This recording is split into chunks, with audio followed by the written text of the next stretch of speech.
अस्सलाम वालेकुम। Welcome to student info 5। आज इस वीडियो में जो बायो है 401 उसके लेक्चर नंबर 6 से लेकर 10 तक जो 5 लेक्चर हैं ये डिस्कस करेंगे। ठीक है, तो सबसे पहले जो लेक्चर नंबर 6 है मेजरमेंट स्केल है। ये कुछ जो हैंड आउट्स हैं वहाँ पर जो पीपीटी स्लाइड्स हैं उनमें ये लेक्चर नंबर 6 नहीं दिया हुआ, वहाँ कुछ और ही लिखा हुआ है। तो मेजरमेंट स्केल असल में लेक्चर नंबर 6 है। ये हैंड आउट्स जो है ये आपके सामने जो है ये भी मैंने एलएमएस से डाउनलोड किए हैं, ऑफिशियल जो टीचर ने सेंड किए थे। ठीक है, ये सिर्फ हैं तो 20 तक, लेकिन ये वहाँ से डाउनलोड किए हैं। तो मेजरमेंट स्केल क्या है? स्केल्स ऑफ मेजरमेंट ये क्या है? मेजरमेंट रेफर करता है उन रास्तों को जो वेरिएबल नंबर्स हैं जो डिफाइन करते हैं और कैटेगराइज किए जाते हैं। ये नंबर को हमने डिफाइन करना है, कैटेगराइज करना है।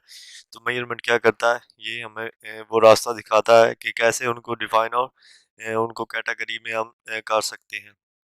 तो जो हर स्केल मेजरमेंट की है उसकी जो प्रॉपर्टीज़ हैं वो डिटरमाइन होती हैं उनके use of certain statistical analysis, यानी उनका जो एनालिसिस हम कर रहे हैं उनके बुनियाद पर उनकी जो प्रॉपर्टीज़ हैं वो हम देखेंगे। तो यहाँ पर जो मेजरमेंट प्रॉपर्टीज़ है मेजरमेंट स्केल की, सबसे पहले है आइडेंटिटी। आइडेंटिटी क्या है? ये अगर हम कोई चीज़ पहचान ले तो वो आइडेंटिटी होगी। इसमें क्या है कि कोई भी चीज़ जिसका यूनिक मीनिंग हो मेजरमेंट स्केल में वो क्या कहलाती है? आइडेंटिटी कहलाती है। ठीक है, ये आपने प्रॉपर्टीज़ लाजमी याद करनी है। ये शॉर्ट क्वेश्चन के तौर पर और लॉन्ग के तौर पर भी आ सकता है। Values on the measurement scale have an order relationship to on another. तो जितने भी वैल्यूज होंगी मेजरमेंट स्केल पर उनका जो ऑर्डर होता है वो एक दूसरे के साथ रिलेटेड होता है, और इस वैल्यूज लार्जर और सम स्मॉल हो, तो कुछ वैल्यूज जो होती हैं वो लार्ज होती हैं, कुछ स्मॉल होती हैं। ठीक है, जो इक्वल इंटरवल्स है, यानी एक स्केल पर दो चीज़ें मौजूद हैं तो उनका जो फासला होगा वो इक्वल हो रहा है, तो उनमें जो फासला की बात हो रही है वो इक्वल होगी। तो scale are equal to one another and means that example यहाँ पर दी कि difference between 1 and 2 would be equal to the difference between 90 and 20। यानी अगर यहाँ पर एक सीरीज चल रही हो दो की, दो फोर चार, तो दो और फोर के दरमियान जो फासला होगा वही 8 और 10 के दरमियान होगा। ठीक है, ये इक्वल इंटरवल्स हैं मेजरमेंट स्केल के। मिनिमम वैल्यू ऑफ जीरो, जो स्केल पर ट्रू जीरो पॉइंट होता है। ठीक है, कोई भी आप स्केल ले लें उस पर जीरो जो है वो ट्रू पॉइंट होता है। Below which no values exist, उसके नीचे कोई वैल्यू नहीं होती। ठीक है, यहाँ पर टाइप्स दी हुई मेजरमेंट स्केल की, जो नॉमिनल है, ऑर्डिनल है, इंटरवल और रेशियो स्केल है। ठीक है, तो नॉमिनल स्केल के नॉमिनल जो डाटा है ये नॉमिनल स्केल है, इसको देखते हैं। ये फर्स्ट लेवल है मेजरमेंट का।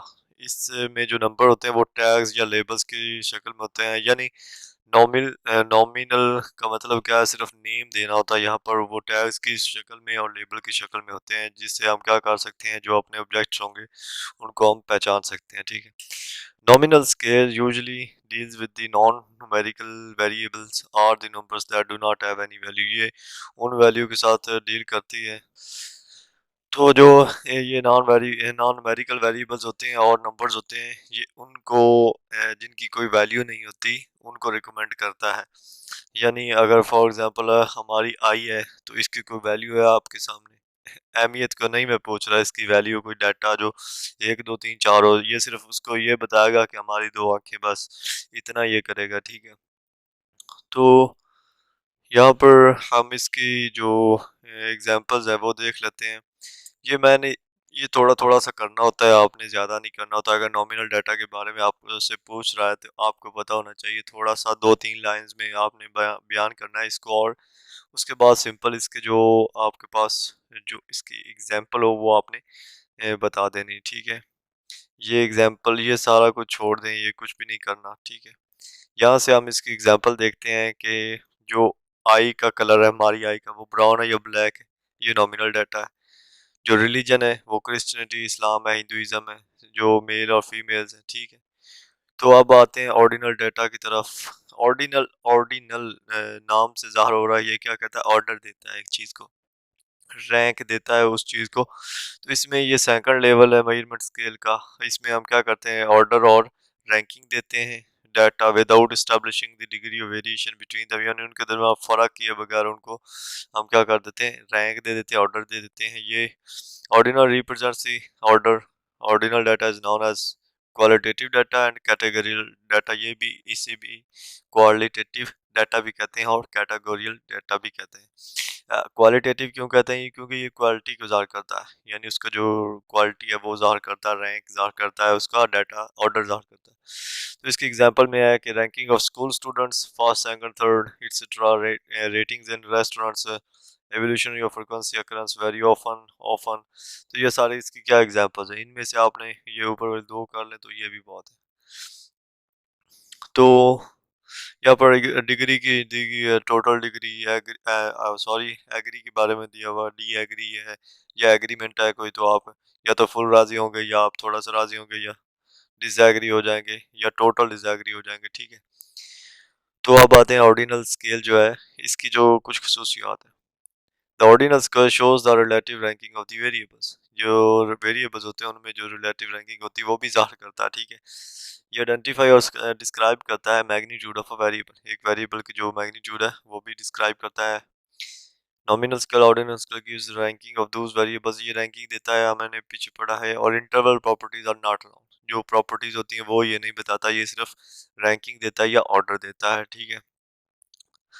तो उसके बाद जो है मेजरमेंट स्केल 2, ये लेक्चर नंबर 7 है, ठीक है। इसमें ऊपर हमने दो डाटे पढ़े थे, यहाँ पर इंटरवल डाटा हम पढ़ेंगे इसमें, कि ये थर्ड लेवल है मेजरमेंट स्केल का, और ये इंटरवल है, यानी अगर दो चीज़ें हैं उनके दरमियान जो इंटरवल आ रहा है उसको ये बयान करता है। और ये क्या है, क्वांटिटेटिव मेजरमेंट। क्वांटिटेटिव मेजरमेंट का मतलब होता है एक मिकदारी है, ठीक है। इसमें मिकदार की बात हो रही है, मयार की बात नहीं हो रही। तो difference two variables is meaningful. ये क्या करता है, दो जो इंटरवल है, यानी दो जो दिए हुए हैं वेरिएबल, उनके दरमियान जो डिफरेंस है वो मालूम करके बताता है। और दूसरे वर्ड्स में variables are measured in exact manner, ये सही जो है मैनर में उनको मेजर करता है। और इसमें which is the presence of zero is arbitrary, इसमें ज़ीरो जो होती है वो भी मौजूद होती है। तो इंटरवल स्केल क्या है, is quantity as it can quantify the degree between the values, it allow calculating the mean and median of the variables. Scale is preferred scale in statistics and वही बात है कि दो वैल्यू के दरमियान आपको जो डिफरेंस देगा, और सब्ट्रैक्ट करेंगे तो दो वेरिएबल्स के दरमियान हमारे पास डिफरेंस आएगा। इसमें एग्जांपल देख लेते हैं, कैलेंडर टाइप्स है, ठीक है, फीलिंग है, such as feelings, calendar types, ठीक है। ये इसकी एग्जांपल्स हैं इंटरवल स्केल की। उसके बाद आता है रेशियो स्केल। रेशियो स्केल से पहले आपको ये इंटरवल स्केल के जो एग्जांपल वो बताना चाहता हूँ कि उसमें आर्बिट्रेरी 0 पॉइंट था। आर्बिट्रेरी का मतलब होता है कि पूरा 0 पॉइंट नहीं था।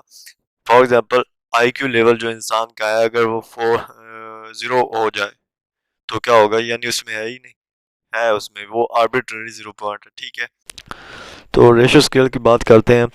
ये रेशियो स्केल या रेशियो डेटा जो इसका मेजरमेंट में सबसे ज़्यादा लेवल हाई है, ठीक है।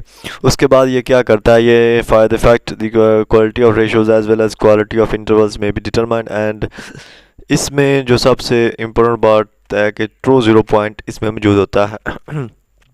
Such as familiar traits as heights length makes use of ratio scale. तो इसकी एग्जांपल हम ले लेते हैं कि जो ह्यूमन हार्ट रेट है वो नॉर्मल 62 होती है 100 BP पर मिनट, ठीक है। लेकिन अगर यहाँ पर हम ट्रू 0 पॉइंट की बात कर रहे हैं रेशियो स्केल में, अगर 0 हार्ट रेट होगी तो इसका क्या मतलब है कि पेशेंट डाइड हो चुका है, ठीक है। इसी तरह अगर ट्यूमर सेल्स हैं जो कैंसर पेशेंट में मौजूद होते हैं, अगर वो बिल्कुल ख़त्म हो गए हैं, 0 है, तो क्या है, कैंसर नहीं है, ठीक है। तो अब देखते हैं जो करेक्टरिस्टिक्स हैं रेशियो स्केल की। करेक्टरिस्टिक्स में सबसे पहले क्या है कि इसकी फ़ीचर जो सबसे पहले वो एब्सोल्यूट 0, जैसा कि आपको एग्जांपल में समझाया है। उसके बाद है कि इसका जो नेगेटिव नंबर है वो है ही नहीं, क्योंकि इसमें 0 पॉइंट फीचर है, ठीक है। It afford unique opportunities for statistical analysis. इसमें जो सबसे अहम चीज़ है वो वेरिएबल्स जो ये ऐड करेगा, subtract, multiply, divide, mean, median, mode, using the ratio scale, हम इस रेशो स्केल को इस्तेमाल करके इन सब को कैलकुलेट कर सकते हैं। और ये एमसीक्यूज भी आ सकता है कि इन सब कुछ चीज़ों को कैलकुलेट करके हम सॉरी कौन सा स्केल इस्तेमाल करके कैलकुलेट कर सकते हैं। तो ratio scale as a unique and useful properties one such feature is that it allows unit conversion. यहाँ पर इसका एक और बड़ा फीचर है कि ये जो हमारे पास यूनिट होते हैं, किलोग्राम को कैलोरीज में, ग्राम को कैलोरीज में तकसीम करने के लिए, कन्वर्ज करने के लिए क्या इस्तेमाल होता है, ठीक है। तो अगर आपको इन स्किल्स की अभी तक समझ नहीं लगी तो इस पिक्चर से आपको सब कुछ वाज़ह हो जाएगा कि ये सबसे पहले क्या है कि 3 लोग दौड़े तो उन्होंने फिनिश कर ली रेस, लेकिन ये तीसरे नंबर पर, ये 8वें पर, ये 7वें पर, ये नॉमिनल ने सिर्फ क्या करना था, यही बताना था कि ये कितने कितने नंबर पर गए, ठीक है। ये नहीं कहना उसने कि इसका रैंक क्या था, वो पहली पोजीशन पर आया या वो दूसरी पर आया, ठीक है। ऑर्डिनल का क्या होता है, वो ऑर्डर देगा, यानी उसका एक ऑर्डर होगा, वो रैंक देगा कि ये जो था ये फर्स्ट नंबर पर आया, ये सेकंड पर आया, ये थर्ड पर आया, ठीक है। जो इंटरवल का था, इंटरवल वो चीज़ थी जो इनने फैसला, फॉर एग्ज़ाम्पल इन्होंने जो फासला तय किया, फॉर एग्ज़ाम्पल ये जो था इसने 8.2 किलोमीटर तय किया, इसने 9.1 किलोमीटर तय किया, इसने 9.6 तय किया, ये क्या था, इनका इंटरवल था, ठीक है। जो रेशो स्केल है ये वो चीज़ देगी कि इन्होंने कितने टाइम में जो इस चीज़ को फिनिश किया, ठीक है। तो इससे आप इन चारों का अंदाज़ा लगा सकते हैं कि इनकी क्या खसूसियात हैं और क्या ये कर सकते हैं। तो अब बात करते हैं स्टैटिस्टिक्स की। यहाँ पर जो लेक्चर नंबर 8 है वो क्या है, टाइप्स ऑफ स्टैटिस्टिक्स। यहाँ पर ज़्यादा लिखा हुआ है, पहले स्टैटिस्टिक्स की डेफिनेशन है कि ये मैथ की फील्ड है जिसमें हम क्या करते हैं, आइडियाज़ जो है उनको कलेक्ट करके उनका डाटा टेबुलेशन और इंटरप्रिटेशन करते हैं उस न्यूमेरिकल डाटा की, ठीक है। ये स्टैटिस्टिकल की तारीफ भी लिखी हुई है। तो पीपीटी स्लाइड्स में सादा जो है वो इनकी टाइप्स ही बयान की गई हैं। यहाँ पर आपको थोड़ी सी इसकी इंपॉर्टेंस भी बताता चलता हूँ कि ये इसका जो वर्क है वो सिंपल है और क्लियर पिक्चर देता है हमारे वर्क के बारे में। और इसमें हम जो हमारी मेडिसिन्स हैं, इकोनॉमिक्स है, बिजनेस और सोशल साइंस है, उसके रिलेटेड हम जो रिसर्च हैं उनको स्टैटिस्टिकल मेथड्स के ज़रिए हल कर सकते हैं। उसके बाद ये क्या करता है, जो डाटा हमारे पास हो अगर ऑर्गेनाइज करने में उनको ग्राफ की शक्ल में, डायग्राम्स और चार्ट की शक्ल में। तो यहाँ पर 2 टाइप्स हैं इसकी, डिस्क्रिप्टिव स्टैटिस्टिक्स है और इन्फ्रेंशियल स्टैटिस्टिक्स है, ठीक है। तो ये नहीं है इसका, ठीक है। ये वैसे दिया हुआ है कि kind of statistics, applied statistics है और थ्योरेटिकल स्टैटिस्टिक्स है, ये मैथ की आ जाती है। और ये अप्लाइड स्टैटिस्टिक्स की आगे 2 हैं, जो इन्फ्रेंशियल स्टैटिस्टिक्स है, ये क्या करती है, इसमें हम कंक्लूजन कोई पॉपुलेशन है उस पर जो सैंपल है उसमें से लिया, उसको ऑब्ज़र्व करके जो पॉपुलेशन के बारे में हमने क्या करना है, कंक्लूजन निकालना है इन्फ्रेंशियल स्टैटिस्टिक्स। और डिस्क्रिप्टिव स्टैटिस्टिक्स में क्या होता है, हमने ऑर्गेनाइज करना होता है और प्रेजेंट करना होता है डाटा। तो इसमें क्या करते हैं कि ये स्टैटिस्टिक्स की टाइप है जिसमें हम डाटा को समराइज करते हैं, फिर उसको क्या करते हैं, उसको यूज पैरामीटर करके और उसके स्टैंडर्ड डेविएशन के ज़रिए क्या करते हैं, उसको इस्तेमाल करते हैं। तो इसमें हम डाटा को ऑर्गेनाइज करेंगे, फिर उसे रिप्रेजेंट करेंगे, ठीक है, टेबल्स बनाकर, ग्राफ बनाकर और समरी मेजर्स की शक्ल में। For example people in a city using the internet on using television, इसको हम क्या कहेंगे, इसको हम ग्राफ की शक्ल में, समरी की शक्ल में बनाकर पेश कर सकते हैं। तो यहाँ पर जो डिस्क्रिप्टिव स्टैटिस्टिक्स की कुछ कैटेगरीज दी हुई हैं, जो कितनी है, 4 दी हुई हैं। एक measure of frequency, measure of dispersion, measure of central tendency और मेजर ऑफ पोजीशन है, ठीक है। तो ये डिस्क्रिप्टिव स्टैटिस्टिक्स थी। उसके बाद हमारे पास लेक्चर नंबर 9 है जिसमें हमने सैम्पल और स्टैटिस्टिकल इन्फ्रेंसेस के बारे में। तो अब बात करते हैं इन्फ्रेंशियल स्टैटिस्टिक्स की, ठीक है। इसमें क्या होता है कि ये मेथड यूज़ करता है वो हमारे जो हमने पॉपुलेशन थी उसके बारे में हमने जो मफरूज़े इन्फ्रेंसेस उस जो हमने सैंपल लिया था पॉपुलेशन, उस सैंपल के थ्रू हमने उस पॉपुलेशन के बारे में जो इन्फ्रेंसेस निकालेंगे, जो मफरूज़ा बनाएंगे, वो क्या होगा, इन्फ्रेंशियल स्टैटिस्टिक्स कहलाएगा, ठीक है। उसके बाद ये sample typically only a part of the whole population, यानी पॉपुलेशन ये सैंपल पूरे पॉपुलेशन से होना चाहिए, ये नहीं कि एक ही चीज़ हो, पूरा जो हम पॉपुलेशन ले रहे हैं उसमें से जगह जगह से सैंपल होना चाहिए, ठीक है। Sample data provide only limited information देता है, लेकिन जो सैंपल स्टैटिस्टिक्स है वो perfect represents of the corresponding population parameter, population के जो पैरामीटर्स थे वो जो इन्फ्लुएंशियल स्टैटिस्टिक्स है वो दिखा देता है। तो आप बात करेंगे सैम्पलिंग और स्टैटिस्टिकल इन्फ्लुएंसेस के बारे में कि ये क्या होता है। हम एक सैंपल जो है वो इस्तेमाल करते हैं समथिंग जो लार्ज पॉपुलेशन है, ठीक है, उसको समझने के लिए हम छोटा सा एग्जांपल इस्तेमाल करेंगे जिससे हम पूरी पॉपुलेशन का जो है पता लगा लेंगे, ठीक है। उसमें जो चीज़ें हैं जो हमने उसके पैरामीटर्स का पता लगाना है वो एक छोटे से सैंपल से पता लगा लेंगे। तो इन्फ्लुएंसेस जो मेकिंग है वो दो तरह से होता है, एक एस्टिमेशन ऑफ पैरामीटर्स है, इसमें पॉइंट एस्टिमेशन आ जाता है और इंटरवल एस्टिमेशन आ जाता है, ठीक है। और दूसरा है हाइपोथेसिस टेस्टिंग है, यानी आप जो मफरूज़ा को बना रहे हैं तो उसको टेस्ट करना है कि ये इस पर सही है कि नहीं। तो स्टैटिस्टिक और पैरामीटर्स में जो मीन क्या है, मीन एक्स है ये, ठीक है, ये एक्स होता है। इसको जो एस्टिमेट्स पैरामीटर में इसको हम इस तरह मैक्रो कहते हैं, ठीक है।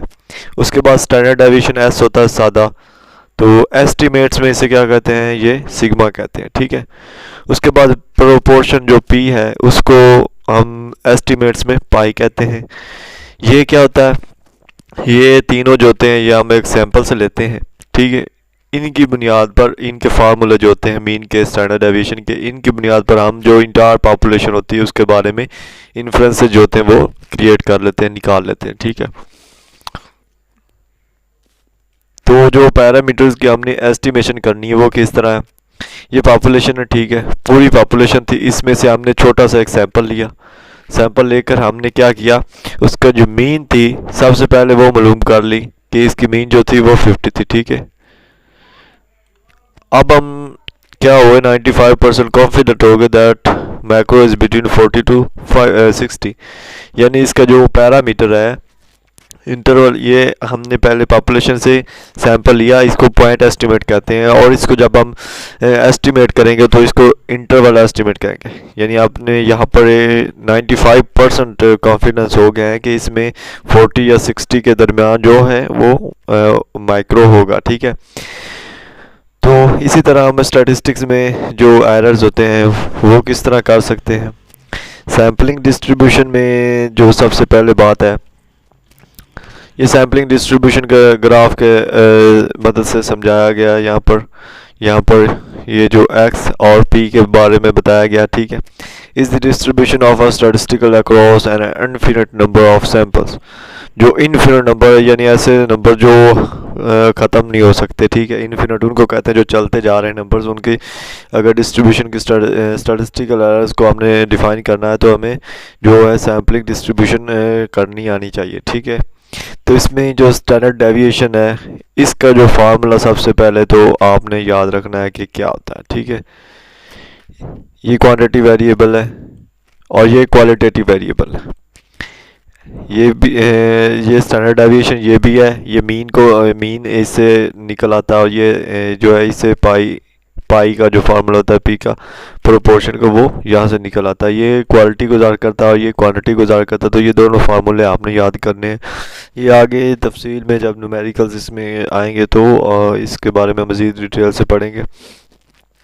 यहाँ पर वही कॉन्फिडेंस लेवल के बारे में बताया गया है कि अगर मैक्रो जो था वो हमने एस्टिमेट किया कि वो इतना होगा या इतना होगा, तो वो 95% इतने कॉन्फिडेंस हो गए कि जो आने वाला जो मैक्रो था, ये वाला मैक्रो, ये या तो इसके दरमियान है 60 के दरमियान या 40 के दरमियान, ठीक है। तो इसी तरह कॉन्फिडेंस लेवल ये भी वही इसमें पाई के बारे में बताया गया कि पाई का जो कॉन्फिडेंस लेवल है वो हम कैसे मालूम कर सकते हैं, ठीक है। इंटरप्रिटेशन ऑफ CL, यहाँ पर क्या है, प्रोबेबिलिस्टिक्स है और प्रैक्टिकल है।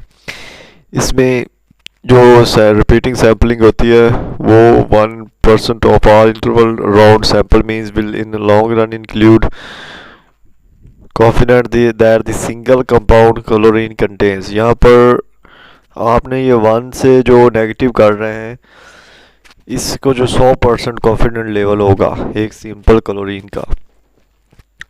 तो सबसे पहले यहाँ पर एग्जांपल देखते हैं इसमें कि जो एक ब्लड ग्लूकोज लेवल है रैंडम सैंपल 100 पेशेंट का, ठीक है, उसमें जो मीन है वो 170 है, स्टैंडर्ड डेविएशन कितना है 10 है। तो हमारे पास यहाँ पर ये फार्मूला एक है सबसे पहले हम स्टैंडर्ड जो है वो निकालेंगे, स्टैंडर्ड डेविएशन। ठीक है, उससे क्या होगा कि हमारे पास एक निकला है यहाँ पर। देन क्लोरीन का जो होगा वो हम निकालेंगे। यहाँ पर हम मीन जो इसका कितना था 170 था वो पुट किया, प्लस नेगेटिव जेड। जेड यहाँ पर क्या है, जेड यहाँ पर ये वाली चीज़ है, जो ये वाली है कि अगर तो मैक्रो की इस तरफ हो तो पी नेगेटिव होगा और इस तरफ हो तो पॉजिटिव होगा। इसी तरह अगर z एक्सिस की तरफ हो तो पॉजिटिव होगा। तो यहाँ z दिया हुआ तो ये पॉजिटिव होगा या, लेकिन इन्होंने पॉजिटिव नेगेटिव दोनों लिखे हैं। तो इसको मल्टीप्लाई जब 1 से करेंगे तो हमारा इतना आंसर आएगा। तो ये जो मैक्रो है वो या तो 171.96 के दरमियान है या 168.086 के दरमियान है। ठीक है, तो इसमें जो एग्जांपल एक और दी हुई है इन्होंने, तो इसमें क्या है कि सर्वे किया उन्होंने 180 एस मेथड्स का। 35% जो थे वो एलर्जी थी उनको हाउस डस्ट में। ठीक है, construct the 95% chlorine for the population proportion. यहाँ पर क्लोरीन की प्रोपोर्शन हमने पॉपुलेशन प्रोपोर्शन में उसे कंस्ट्रक्ट करना है। इसमें सबसे पहले जो आपने फार्मूला याद करना है, ये पाई जो है ये इक्वल है, ये एक पी है। ठीक है, जिसे और ये जेड वो आपको बताया था। ठीक है, उसके बाद ये जो फार्मूला है ये वाला p into 1 negative p over n whole square जो है, होल स्क्वायर कह रहा हूँ, सॉरी, होल का जजर है। तो ये फार्मूला स्टैंडर्ड एरर का है। ठीक है, ये क्वालिटी के लिए इस्तेमाल होता है स्टैंडर्ड एरर। पीछे हमने पढ़ा था, ये यहाँ पर लिखा भी है स्टैंडर्ड एरर। यहाँ पर सबसे पहले अगर स्टैंडर्ड एरर को आप हल कर लेते हैं तो बाद में इधर इनमें आप जो आपकी वैल्यूज़ होगी वो पुट करेंगे तो नेक्स्ट जो आंसर आ जाएगा। तो यहाँ पर पी जो थी वो 35% था, लेकिन इसको जब हम 100 से तकसीम करेंगे तो ये क्या आ जाएगा 0.35 आ जाएगा और इसका परसेंट जो है वो ख़त्म हो जाएगा। तो 1 नेगेटिव पी जो है वो 0.35 है और जो 140 है, ये जो टोटल नंबर्स थे हमारे पास n जो टोटल नंबर थे यहाँ पर ये ज़ाहिर कर रहा है। तो इसको जब हम मल्टीप्लाई तकसीम और इनका ये अंडर रूट लेंगे तो हमारे पास 0.04 आंसर आ जाएगा। इसी तरह जब हम यहाँ पर इसकी कीमतें जो है वो पुट करेंगे, ये आपने यहाँ पर कंफ्यूज नहीं होना, ये वही बात है प्लस माइनस किया हुआ है, यानी अगर z इधर है z एक्सिस की तरफ तो प्लस है और इधर है तो नेगेटिव है। ठीक है, यहाँ पर आप p जो है 0.35 और z 1.986 और जो स्टैंडर्ड एरर था यहाँ वाला ये कितना आया 0.04, इधर ही इसके साथ ज़रा मल्टीप्लाई करें तो ये हमारे पास इधर 0.27 और इधर 0.43 आ जाएगा। तो इसको जब हम 100 इसको जो तकसीम यानी इसको परसेंट में जब ले आएंगे तो ये 43% और ये 27% बन जाएगा। ठीक है, ये यहाँ पर आंसर आ गया। हाइपोथेसिस टेस्टिंग आपने कैसे करनी है, जो हाइपोथेसिस टेस्टिंग है ये एक स्टैटिस्टिकल मेथड है। इसके ज़रिए हम क्या कहते हैं, पॉपुलेशन से छोटा सा सैंपल लेकर उसको हाइपोथेसिस करते हैं, उसका डाटा निकालते हैं, पॉपुलेशन के बारे में जो पूरा पैरामीटर्स होता है वो हमारे सामने आ जाता है। ठीक है, ये रिसर्चर्स को हेल्प करता है दो अगर रियल पॉइंट है और रियल और रैंडम पैटर्न्स हैं डाटा में उनके दरमियान डिफरेंस करने के लिए। ठीक है, तो ये हाइपोथेसिस टेस्टिंग की डेफिनेशन है। उसके बाद ये यहाँ पर ऐसे बनाया गया है कि I mean B of participant 120 mg। यहाँ पर इसने ये ऐसे एक हाइपोथेसिस बना दिया है कि जो 120 मिलीमीटर ग्राम जो है वो मौजूद है पार्टिसिपेंट्स में। ठीक है, नल और अल्टरनेटिव हाइपोथेसिस, नल और अल्टरनेटिव हाइपोथेसिस दो तरह के होते हैं। ठीक है, नल जो उसको हम एच नॉट से ज़ाहिर कर रहे हैं, ये स्टेट करता है कि to be tested SBP of participants 120, यानी वही जो मफरूज़ा लगा रहा है कि उनका जो पार्टिसिपेंट्स है उनके जो SBP है वो 120 है। ठीक है, ये नल है। जब अल्टरनेटिव हाइपोथेसिस ये ऑपोजिट होती है नल हाइपोथेसिस के, इसको H1 से ज़ाहिर करते हैं। ठीक है, ये क्या है, participants is not equal to 20, ये ऑपोजिट होती है तो ऑपोजिट होगी, यानी यहाँ पर 20 थे 120 लेकिन यहाँ 120 नहीं है। It may or may not be accepted and it is the hypothesis that is believe to be true by the researcher, यानी ये एक्सेप्ट भी नहीं होती बादुकात और इसको ट्रू कंसिडर किया जाता है रिसर्चर के लिए।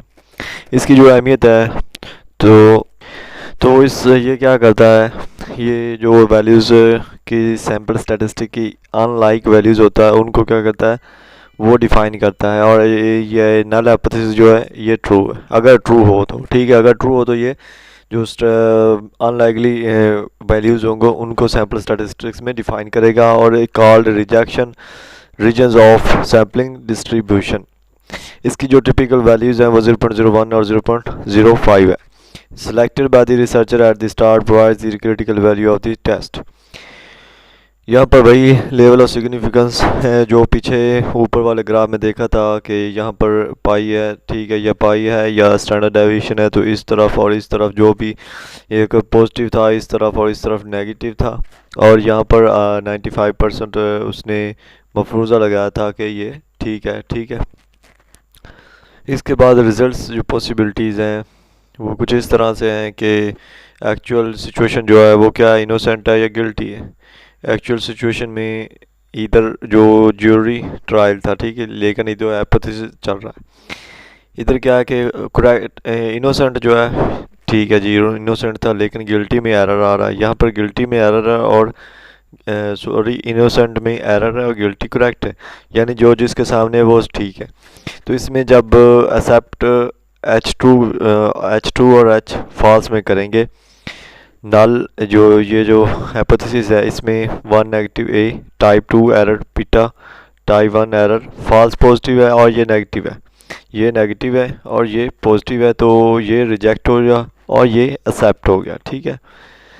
इस तरह से जो फैक्टर इंक्रीज करते हैं टू एरर टाइप 2 एरर को, वो कौन कौन से हैं? इंक्रीज व्हेन डिफरेंस बिटवीन हाइपोथेसाइज्ड दो हाइपोथेसिस के दरमियान जो रिजल्ट है वो पैरामीटर को ट्रू वैल्यू को डिक्रीज कर देता है, ठीक है। उसके बाद है सिग्निफिकेंस लेवल जो है ए का, वो क्या है, इंक्रीजेज व्हेन ए डिक्रीज। ये कब इंक्रीज होता है, जब ए जो होता है वो डिक्रीज होता है, जैसा कि यहाँ पर देख सकते हैं आप, ए जो है वो डिक्रीज हो रहा है और बीटा जो है वो इंक्रीज हो रहा है। तो ये क्या होता है, सिग्निफिकेंस लेवल इंक्रीज होता है जब ए डिक्रीज होती है। ये इंपॉर्टेंट एमसीक्यूज हैं, ठीक है। पॉपुलेशन स्टैंडर्ड डेविएशन जो है उसमें क्या है, increases when sigma increases. Population standard deviation क्या था, ये स्टैंडर्ड डेविएशन का है, ये जो इस तरह से है ओमेगा इसे कहते हैं, ठीक है। तो ये क्या है, ये कब इंक्रीज़ होता है, जब ये इंक्रीज़ होता है, जब ये खुद इंक्रीज़ होगा तो ये इंक्रीज़ होगा, ठीक है। ये पर आप देख सकते हैं ये ऊपर की तरफ जाता हुआ नज़र आ रहा है। जो सैम्पल साइज़ है वो इंक्रीज़ होता है जब एन डिक्रीज़ होता है। एन का क्या मतलब है, एन यहाँ पर है आपके नंबर्स जितने भी आपने सैंपल लिए वो, अगर वो डिक्रीज़ होंगे तो साफ सी बात है जो सैंपल होगा उसका साइज़ भी डिक्रीज़ होगा। पी वैल्यू टेस्ट जो है इसमें क्या क्या है, प्रोबेबिलिटी है, ठीक है, of obtaining a test statistic more extreme, यानी वही बात है कि इधर है या इधर है, then actual sample value given H is true. जो एक्चुअल सैंपल आपके पास दिया होगा H0 जो है वो ट्रू होगा। इसको ऑब्जर्व्ड का लेवल ऑफ सिग्निफिकेंस भी कहते हैं, यानी आपने जो ऑब्जर्व किया वो लेवल है आपके सिग्निफिकेंस का, आप कितनी इंपॉर्टेंस इसे दे रहे हैं। इसमें जो रिजेक्शन डिसीजन मेक किए जाते हैं, इफ़ पी वैल्यू ए से अगर पी वैल्यू ग्रेटर होगी या बराबर होगी तो डू नॉट रिजेक्ट एच, यानी उसको एक्सेप्ट कर लिया जाएगा एच को। ये याद रखना है, अगर पी की वैल्यू ए से ग्रेटर होगी तो एच को एक्सेप्ट कर लिया जाएगा, अगर पी की वैल्यू ए से कम होगी तो रिजेक्ट कर दिया जाएगा। हाइपोथेसिस टेस्टिंग के स्टेप्स में क्या है कि हम एसपीपी देखना चाहते हैं, ट्रू मीन 120 mgh है पार्टिसिपेंट्स की, तो इसमें स्टेट जो h है वो क्या है, स्टेट h है, माइक्रो 120 है, स्टेट h1 जो है वो क्या है, h जो इसकी उलट होती है, ठीक है। नल स्टेटमेंट नल हाइपोथेसिस के ये उलट होती है, ठीक है। अल्टरनेटिव जो हाइपोथेसिस होती है ये इसके नल हाइपोथेसिस के उलट होती है। तो यहाँ देखा माइक्रो बराबर 120, यहाँ नहीं बराबर 120 के, तो चूज़ ए जो है वो 0.05 है और चूज़ एन जो 100 है। यहाँ पर ए क्यों 0.01 चूज़ किया, हमने ऊपर देखा कि इनकी जो मिनिमम वैल्यूज़ हैं वो 0.01 से लेकर 0.05 तक ठीक है, इसलिए हमने इसको चूज़ किया 0.052। तो जो नंबर ऑफ वैल्यूज़ वो कितने 100 है। चूज़ टेस्ट, हमने टेस्ट कौन सा करना है, Z करना है, T करना है, X2 करना है, स्टेप टेस्ट और P वैल्यू टेस्ट करना है। जो करना है आप वो कर सकते हैं। हाइपोथेसिस जो टेस्टिंग है उसमें क्या है, कंप्यूट टेस्ट स्टैटिस्टिक्स और compute P values, search for critical value, make statistical decision, rule expression decision. One sample mean test, जो एक सैम्पल मीन टेस्ट होगा। पॉपुलेशन इज नॉर्मली डिस्ट्रीब्यूटेड होती है, ठीक है। इसमें जो टी टेस्ट होता है वो क्या है, टी टेस्ट के बारे में आपने ये फार्मूला याद करना है कि sample mean negative null value standard error, ये सैम्पल मीन था जिसे स्टैंडर्ड डेविएशन भी कहते हैं। उसके बाद जो नल वैल्यू थी वो कितनी है, ठीक है। नल वैल्यू वहाँ यहाँ पर ये वाली दी हुई, ये वाली नल वैल्यू है, ठीक है। 120 यहाँ पर दी हुई है। तो यहाँ पर एस जो था स्टैंडर्ड एरर और नंबर ऑफ पार्टिसिपेंट कितने थे, ठीक है। इससे हम टी की वैल्यू निकाल सकते हैं। तो अगर नॉर्मल बॉडी टेम्परेचर जो है it is actually 37.6 degree centigrade on average होता है नॉर्मल बॉडी टेम्परेचर। तो यहाँ पर नल और अल्टरनेटिव हाइपोथेसिस हम देखेंगे, ये नल है और ये अल्टरनेटिव है जो इसके उल्टा है। तो इसमें जो एग्जांपल्स हैं, random sample of n 18 normal body temperatures, यहाँ पर 18 दिए हुए हैं। Summarize data with a test statistic, test statistics में इसको समराइज़ करना है। तो n ये स्टैंडर्ड मीन इतना है, स्टैंडर्ड डेविएशन इतना है और स्टैंडर्ड एरर इतना आया, t इतना आया और p इतना आया। इनको जब हम करेंगे तो इससे ये वही दोबारा फार्मूला दिया हुआ है। स्टूडेंट डिस्ट्रीब्यूशन टेबल जो है यहाँ पर प्रोबेबिलिटी वैल्यू दी हुई, डिग्री ऑफ फ्रीडम 1 2 3 4, ठीक है। ये आगे समझ आएगा जब आप इसे प्रैक्टिकली करेंगे। तो नॉर्मल बॉडी टेम्परेचर जो काउंट है वो DFN -1 18 है, -1 17। यहाँ पर 17 इसका जो है बॉडी टेम्परेचर दिया हुआ है। तो SPSC P वैल्यू जो वो 0. इतनी है 0.029 और P वैल्यू जो बिटवीन इतनी होनी चाहिए। पहले भी आपको बताया कि इसकी वैल्यू इतनी होनी चाहिए। Area to left of T, ये जो T था ये एरिया कितना लेफ्ट कर गया था, -2.11 इक्वल्स एरिया, ठीक है, राइट ऑफ T। यानी यहाँ पर T है तो इतना इसके जो है राइट की तरफ प्लस है और लेफ्ट की तरफ नेगेटिव है, ठीक है। द वैल्यू ऑफ T जो है इस बिटवीन इतने के दरमियान है, ये बात ठीक है। यहाँ से इतना अगर करें तो सॉरी ये इस का जो एवरेज निकाली वो 2.38 है, ठीक है। कॉलम एडिंग इन टेबल में जो कॉलम एडिंग दी गई, तो ये लॉन्ग से सारे ही। तो आपने जस्ट इनमें से जो फार्मूले इंपॉर्टेंट हैं वो याद करने हैं और कुछ नहीं करना। टी का फार्मूला, पी का, स्टैंडर्ड डेविएशन का वो याद करने हैं, ठीक है। इस सैम्पल टेस्ट फॉर प्रोपोर्शन में कुछ दिया गया है कि involves categorical variables of fraction percent population ना कैटेगरी। यहाँ पर ये प्रोपोर्शन का फार्मूला दिया हुआ, जैसे कि आपको बता रहा हूँ कि फार्मूले ज़रूर याद करने हैं। और Z टेस्ट जो है वो क्या है, Z is computed value, pi is a proportion population, null hypothesis value.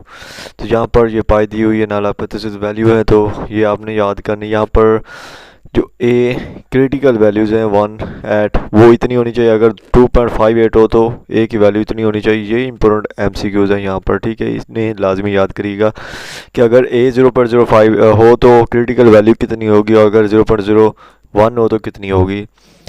यहाँ पर एक और एग्जांपल दी हुई है, वही हाइपोथेसिस का, ये आप खुद से कर लेना क्योंकि ये ऊपर वाले के जो है उसके सेम दी हुई है। तो यहाँ पर 10 लेक्चर्स कंप्लीट होते हैं।